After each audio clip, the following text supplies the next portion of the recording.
Alright everyone, this is just a test to dick around this evening on my final spring break here at school. Got myself here a cup of rum and coke. Nice, what even day is this? Is it Wednesday? Yeah, nice Wednesday evening. Been a bit bored and I thought, you know what? I've been thinking about making a sort of blog or a vlog or whatever to give out my thoughts to the world. But I'm not very good of a writer, you know. Uh, I'd rather just say things off the cuff and just randomly ramble and sound like a complete fucking idiot with terrible sound quality. That just sounds more like fun to me. So this evening, as a way to spend time and to enjoy myself, like the true nerd that I am going through a politics test on the what is it? Political Compass website. I was watching a video about some social justice warrior rhetoric crap, and I thought, you know what? I keep talking to myself about what like my responses to this person's video, and the responses to their response in the video, because the video is a response to an SJW political spout, and I thought, you know what? Let's stop just dicking around with this idea in the back of my head, and let's just do something. This is gonna sound real terrible, but let's have fun. Let's have a bit of a relaxing evening. Maybe one or two people will listen to this while they're, I don't know, quarter drunk and half asleep, and that'll be fun. So I'm gonna go through a few questions and then just talk to myself. A significant advantage of one-party states is that it avoids all the arguments that delay progress in a democratic political system. Well, that's just fucking absurd. There will be many pauses of me taking a drink because, as I mentioned earlier, and hopefully the editing will keep that part in, I'm drinking quite a bit, and it's going to be enjoyable. Now, a one-party state would be good if we lived in a perfect utopia where everyone is looked after by our super awesome cyborg overlord that has all of our good intentions in mind. But that's not really how the world works. If you place a single group of people in charge, you are assuming that they are perfectly in line with your sensibilities. And sadly, sensibilities kind of evolve with time, and that just is unlikely for them to maintain their sense like that, to maintain that cohesion with the public throughout all of existence. Because in politics, you need to be thinking about the long game. You can't be thinking about what's going on over the next couple months, next couple days, or years even.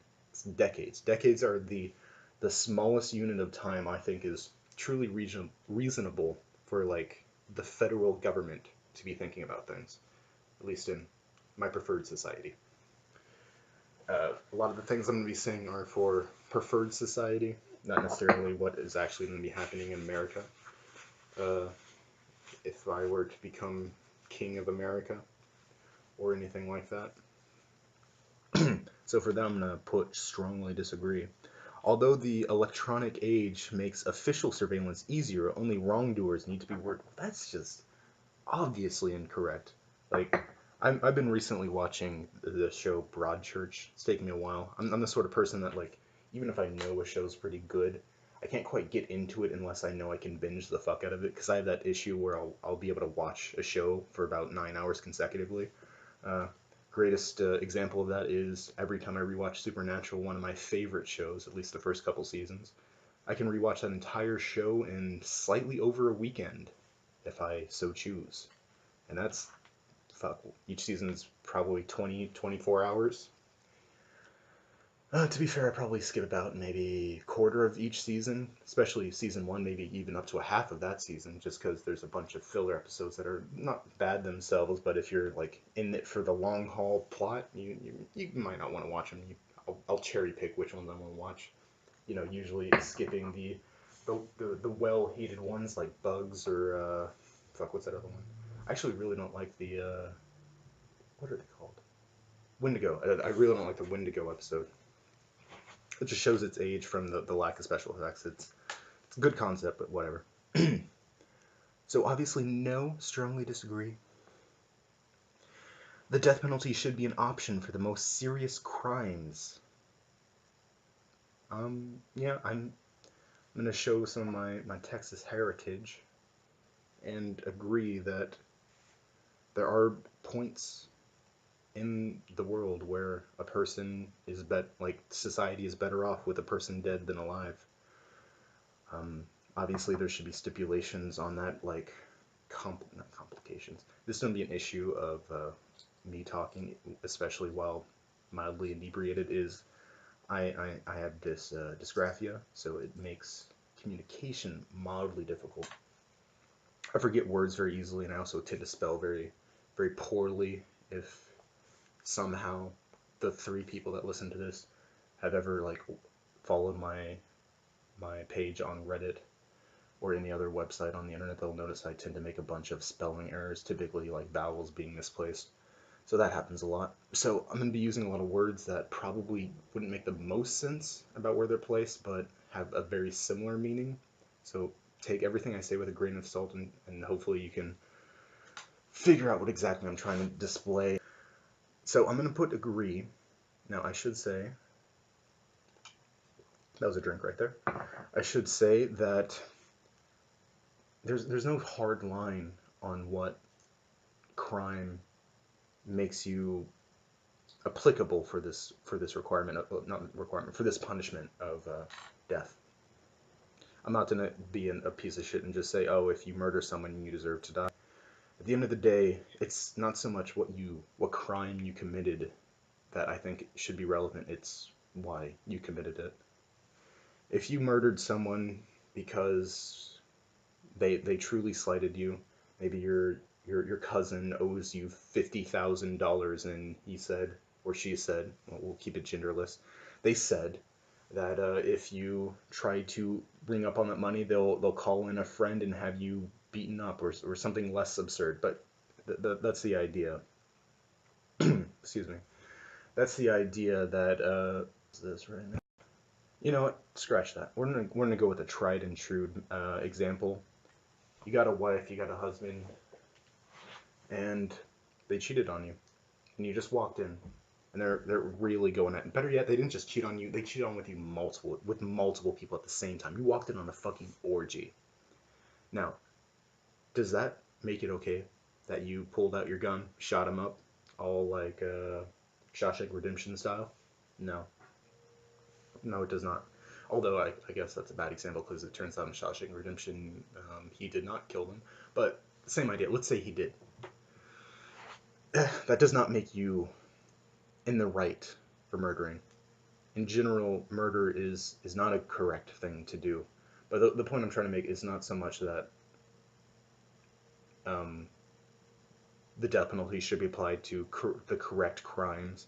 It's that every crime has a reasoning, a motive, and if your motive is simply I like to murder people, Charles Manson style, then yes, I do think your life probably will not contribute to human society as a whole, which is at the end of the day the point of our prisons, is to rehabilitate you in some way so that you can re-enter society and be constructive to contribute to your fellow man, because that's what society is about, is each of us giving something to the community and then taking something back, obviously. But if you are such a broken or insane person that you can't in any reasonable likelihood ever do that in the future, then no, I do not think it's worth resources to kill them, to keep them alive. So it should be to just kill them. So agree. In a civilized society, one must always have people above to be obeyed and people below to be commanded. Mm, in a realistic society, probably yes. Just because pure perfect democracy where the community is questioned about, or like the community is polled for every single decision, is logistically impossible. or if not impossible, very, very difficult. I would think that in any reasonable society that we can imagine with modern technology, or even near future technology, I should say. Again, stumbling over my words. Yay. This is probably true, but not in the spirit they're saying. So I'm gonna put mildly disagree. Abstract art that doesn't represent anything shouldn't be considered art at all. Well, that's just super fucking restrictive on what art means. As a mild artist myself, I'm a mild connoisseur of the film and prose. Fucking killed all. Yeah, cut that bit out. Remind me, Devin. Definitely need to cut that out. I can't have my name being said. Definitely remind me in the morning to get remove that bit. No, no, absolutely. That is unnecessary restriction on art. Art is the expression of internal feelings. You can't just put that as like putting pastels on a canvas or bending metal into a certain shape. Now, not all art is truly art. I don't consider putting a dildo on a pedestal art. I suppose if you really wanted to break it down, there is probably some sort of line of effort placed into art for me to consider it art. You can't just pick up a rock and then put it down and say, I placed it, and thus I have instilled it with my artistic vision. Nah, that's probably totally fucking retarded. I would not consider that true art.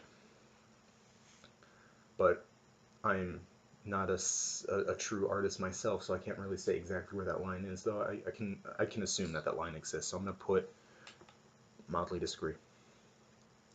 In criminal justice, this is going to take a very fucking long time. This is going to be cut down. In criminal justice, punishment should be more important than rehabilitation. I think I made my diatribe, in my old diatribes, I made that reasonably clear. That's disagree. Strongly disagree, even. It is a waste of time to try to rehabilitate some criminals. Yes, some criminals. But I would say that the number of criminals are a very, very, very tiny minority of criminals that exist. So I'm gonna say, based on just the phrasing of this, probably disagree, mildly disagree. The business person and the manufacturer are more important than the writer and the artist. No. No. Strongly disagree. All people who contribute to society contribute equally. All who do their job have value. And it opens far too many uncomfortable can of worms to try to quantitate that value. So I think it's better left just said that they have value. Mothers can have careers, but their first duty is to homemaking. Fuck that. That's just a fucking artifact of Western civil. Oh, probably realistically all human civilization, just because when you look back far enough, human civilization can trace itself to like, I don't know, probably like six societies, and everything else is the descendants of those six societies. And it just so happens that the majority of those societies have a patriarchal trend. So no, I think that's retarded. Stay-at-home dads are totally a thing, and there's absolutely nothing wrong with that. Multinational companies are unethically exploiting the plant genetic resources of developing countries. That's questionable, but I'm going to put disagree. Making peace with the establishment is an important aspect of maturity. To a degree, yes, but before I recorded this video, I also said that all authority should be questioned. Would strongly agree. So, mildly agree. At the end of the day, you do need to realize not all fights are worth fighting for, I guess. But you should also not just accept that as if some fights aren't worth fighting for, then maybe most fights aren't worth fighting for. And it's a slippery slope, but you got to find where your railing is, and you got to hold on to that. You got to find your line, stick to it. Astrology accurately explains many things. As a scientist, I would say no. It explains nothing. You cannot be moral without being religious. Well, I'm not fucking religious, but I fucking multi-page essays on religion written in my notebook when I do exactly this. Drink a little bit and happen to be alone. So strongly disagree. Charity is better than social security as a means of helping the genuinely disadvantaged. Mm, let me think about that for a second. This will be edited out later. Edit, edit, edit, edit, edit, edit, edit, edit, edit. There we go.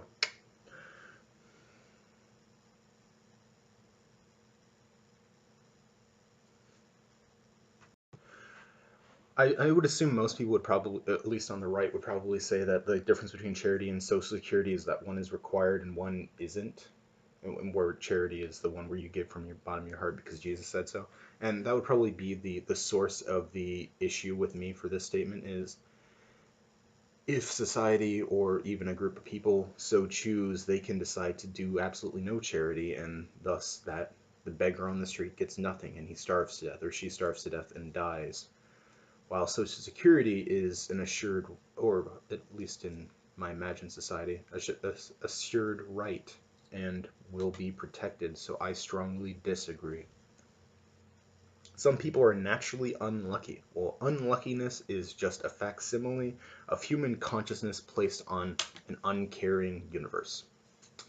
It is important that my child's school instills religious values. Well, I personally would be fine with my children being taught religious beliefs as long as it was taught from an academic standpoint and describe the religious beliefs of all of humanity and not solely of the West and thus the Abrahamic faiths. If they spoke not even just of Hindu and Buddhism, who are also just on a different circle, but of Shinto and animalism of Europe in the old era, of Bodum and all those sort of things, I'd be okay with the concept. But if they don't cover all of that, then no, I strongly disagree. Though I do believe religion has an important aspect to play in education, and that it shouldn't be something that's ignored. Religion has played a massive part in human development throughout all of history, or civilization's development throughout all of history, and so you can't totally ignore it when studying. Sex outside of marriage is usually immoral. Depending on what you mean by moral, that's probably true based on like your beliefs of your religion or whatever, but by my own personal morals, no. A same-sex couple in a stable and loving relationship should not be excluded from the possibility of child adoption. Strongly agree, because it if any group of people, I would say if any two or more people say we have the economy, excuse me, if we have the economic and social ability to raise this child, they definitely should have the fucking right. We have far too many people in the system that will likely never have parents or guardians because of this. So I'm fine with anyone. Pornography dictating consenting adults should be legal for the adult population. Strongly agree. I have nothing inherently against pornography. Just the certain specific methods of acquiring pornography I have issues with. What goes on in a private bedroom between consenting adults is no business of the state. Yes. In fact, I believe any action performed between two or more consenting adults in a perfect world, no matter what they're doing, even if it's not sexual, is no business of the state. Realistically, in real life, there need to be certain small restrictions placed on that, but in general, no, it doesn't really fucking matter. I don't care if you're literally eating them alive. If you can produce for me a a signed document that they themselves sign saying I give this person the right to consume me alive and have that co-signed by a lawyer and all that sort of shit. I literally do not care. I think that's should be within your rights to consume another person if they give you the permission to do so. So strongly agree. No one can feel naturally homosexual.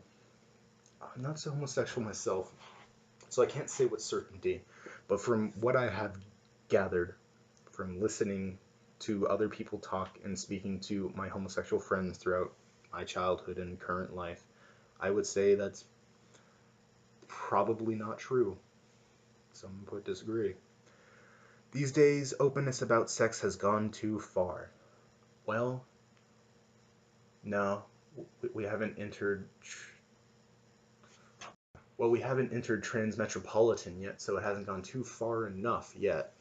When we get there, then you might have a case. And we're finally at the end. I started a few pages in, but let's do this at 21 minutes. It's taking a second.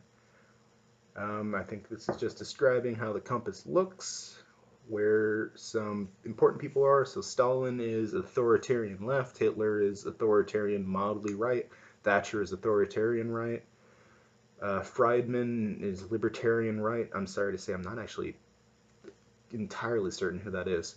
Gandhi is libertarian left. I am, mildly libertarian left. At half libertarian and 80-ish% left. That's mildly surprising. Last time I took this, I was much more authoritarian. I personally believe I have a strong authoritarian spine, or whatever the analogy is, in me. Like, I'm not about the subjugation of people and forcing of rules, but if I got to choose my society, I would definitely choose for a strong central government that makes the decisions for me in certain degrees. But then another part of me says that shouldn't be restricted on, that shouldn't be applied on to people. Yeah. Well, this was a nice little diversion, and probably more to come, maybe. What should I call this? The video's going to continue for probably another 45 seconds, depending on how I edit this. So, maybe I'll call this Rum with Aquillia?